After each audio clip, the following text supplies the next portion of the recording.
The SwitchBot doorbell camera is a straightforward, no-nonsense doorbell. But is it worth adding to your smart home? I want to add a new automation that will log the people who approach my home, and I want to see if this camera can do a better job than my current doorbell. Is this device just another walled garden product, or can it seamlessly integrate into Home Assistant as a versatile powerhouse?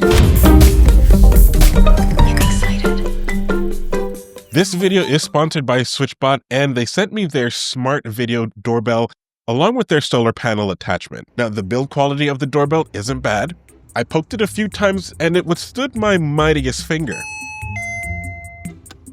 Now, while it could handle the mightiest of pokes, SwitchBot did mention that its weakness is direct sunlight or brightly colored walls. So if your front door worships the sun, perhaps turn your home around. Or on second thought, you may actually need some light because it does have solar panel attachments. One of the things I liked about this doorbell is that it has a way to keep power without me needing to call an electrician. I've been wanting to route power to my existing doorbell because it's trash without it, and after getting a quote from my electrician, I would have to sell my body for a while.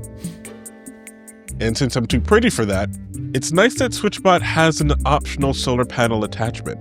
The cable is pretty long and goes right here into the device. The only thing is that I wish it could be a little less conspicuous. And speaking of inconspicuous things, subscribe! The doorbell was easy to install. They provide a way for you to screw it into the wall or use an adhesive. Now, while the main brace is firmly mounted, the physical camera itself is attached using physics. There's a groove hook mechanism that uses the weight of the device to hold it in place. And it also uses some pretty decent magnets to pull it snugly against the wall. Now, while I don't fear this doorbell will simply fall off the wall, I do think it's a bit easy for anyone to manually remove it if they have a safety pin. And I get the justification though. The battery is internal, and without the solar panel, you're gonna need to bring the device inside the house in order to charge it, which is why I assume it's easy to remove. But this does bring up the concern of safety. What stops a bad actor from just simply turning off the device?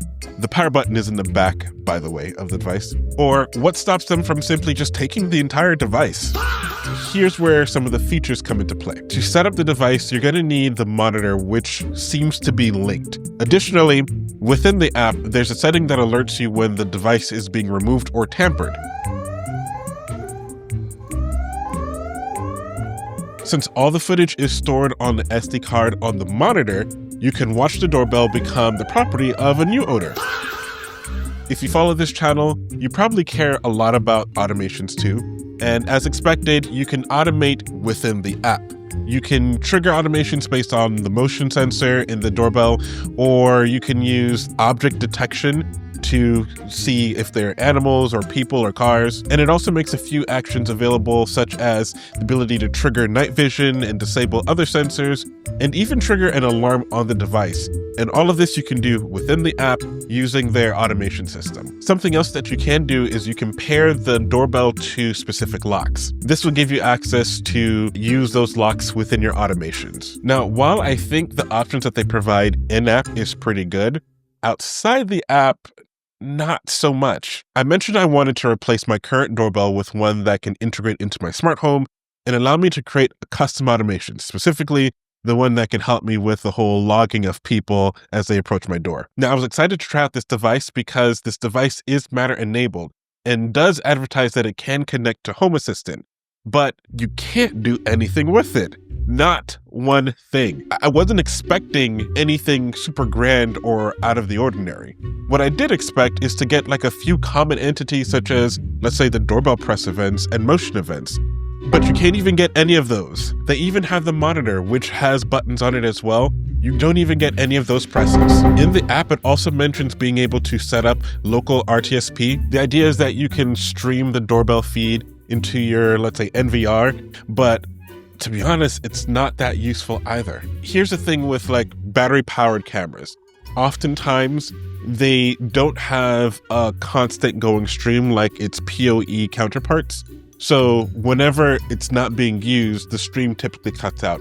And I did expect that. But I did expect that there should be at least a way to manually activate the camera. I did speak with the team at SwitchBot, and they told me that they are planning on expanding the Matter capabilities to capture more events.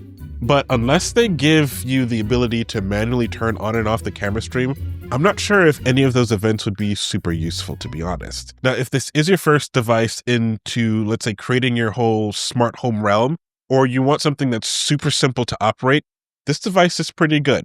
I can see, for instance, grandparents or people who aren't technically inclined using this feature because it's straightforward and really simple.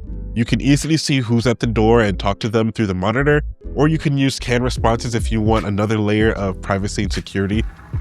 Thanks for stopping by. Please leave a message. And all of that's pretty easy to do here. And if you have a lot of SwitchBot's products, like the door lock or the curtains and some other stuff, you can integrate all of those things together within the app using their automation system. But if you're like me and you like cannibalizing your tech into your existing smart home, then this leaves much to be desired. Some things that I think would be cool to see with this: better customization outside of the app in platforms like Home Assistant. That way you can get the ability to do things like turning off and on the camera and detecting button presses and motion events, and even playing sounds and messages through the doorbell speakers. Like, there's a lot of potential here with this device. It's just not there. Now, let me put this in context for you. I like to do crazy experiments with my smart home. Not everyone is going to want the crazy things and features that I want. And if that's the case, there's a link in the description where you can use a discount code so you can grab a device for yourself. That link is going to last only a short while, so hopefully you were subscribed and you saw this video early. However, if you're seeing this video late, subscribe!